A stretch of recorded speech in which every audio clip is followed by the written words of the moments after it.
This is so typical for modern companies right now. They are trying to replace human workers, save money, and all in the name of greed. They will say it's in the name of efficiency, of streamlining things, making things better for you, the customer. But they're laying people off whenever they can just to try and cut costs and make more money go into their pocket rather than the pockets of other people, because workers don't need money. As long as they can get the job done, that is what matters. Let's get some robots. Let's get some AI slaves to do our work instead. That's much better, right? And I will admit that there are some roles that AI is probably better suited to than people are. The very boring, menial administrative tasks, the ones that very much don't require that much brain power, but it does require a lot of concentration. AI obviously has unlimited concentration, unlike people. So there are some roles that you think, you know what? I get it. I don't like it, but I get why they're doing what they're doing. But this is just laughable. This is just laughable from Ford. I mean, Ford coming for a lot of bad press for the way that company is run,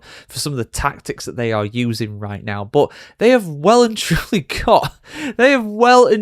got egg on their face right now, because they have ended up getting rid of all of these human engineers, right? These people who are working in their assembly plants and everything like that. They got rid of them. They replaced them with AI. Now they're bringing them back because it turns out, oh, the AI actually is not doing a particularly good job. Do you mind coming back and working for us? We're sorry. We promise we won't do it again until the AI gets better, of course.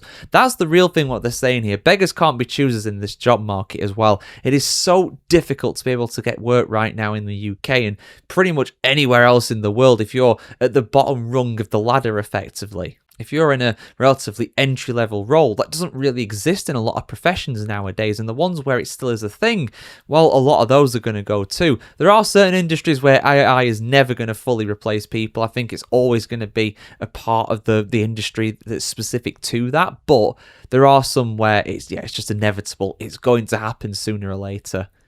The second it becomes feasible, they'll get rid of you. Companies do not show any loyalty to their employees anymore. That has not been a thing for decades.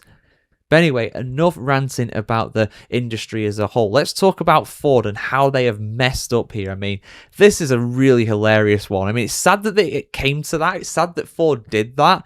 But at the same time, it's like, you know what? You've got your comeuppance now. You've had to go back to your old workers and go on your knees and be like, please come back. Please come back and work. The robots aren't ready yet. They're not as good as you. You were the only one I ever wanted. You're the only ones I had eyes for. They didn't say any of that, I'm sure. But let's have a look at the full story here on the BBC News. Ford says it has hired back some human engineers after AI failed to match their skills and experience.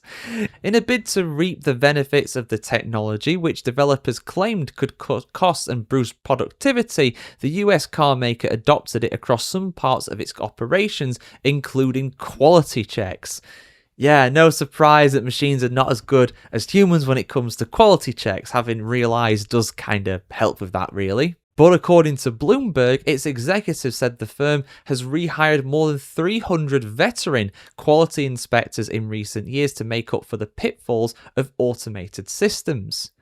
Artificial intelligence is a fantastic tool, but it's only as good as the information you train it with. Charles Poon, who's the Vice President of Vehicle Hardware Engineering, told reporters, quote, "Artificial intelligence is a fantastic tool, but it's only as good as the information you can use to train it.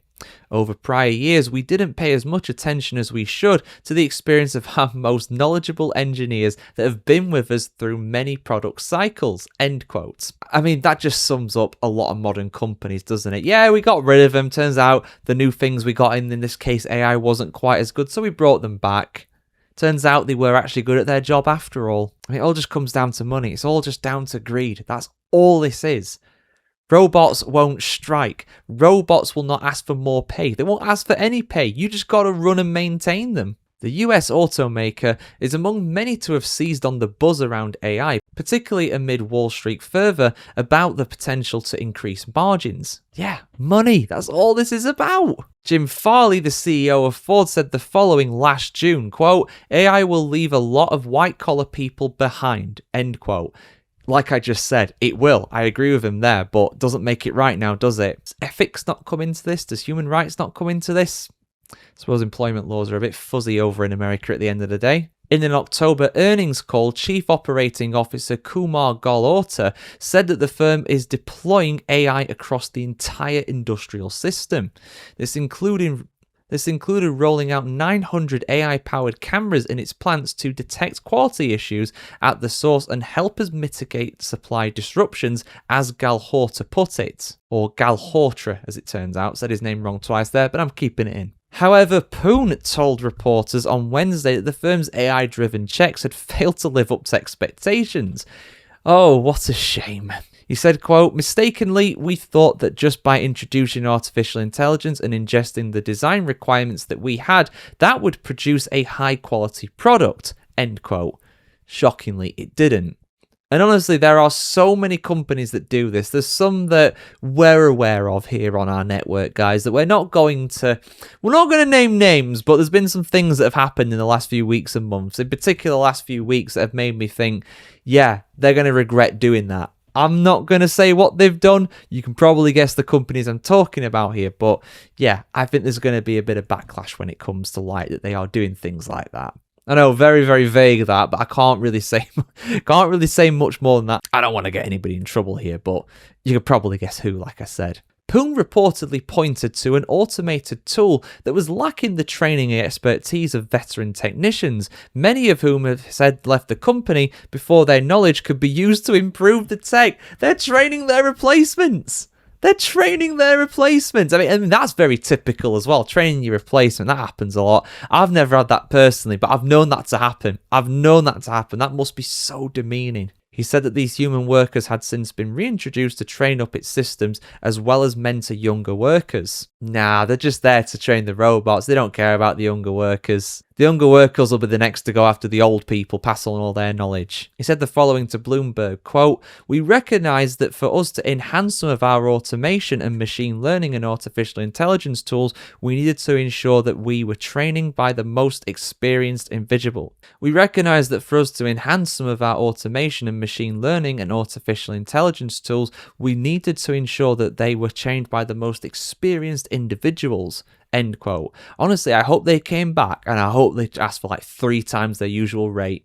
I would stuff them. Honestly, can't believe they've done this. Ford's admittance of its AI failings came as it lauded its return to the top of an index used as an industry benchmark to measure vehicle quality.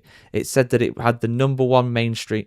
It said that it was the number one mainstream automaker in the US, according to J.D. Power's initial quality study, a ranking that it had not held previously since 2010.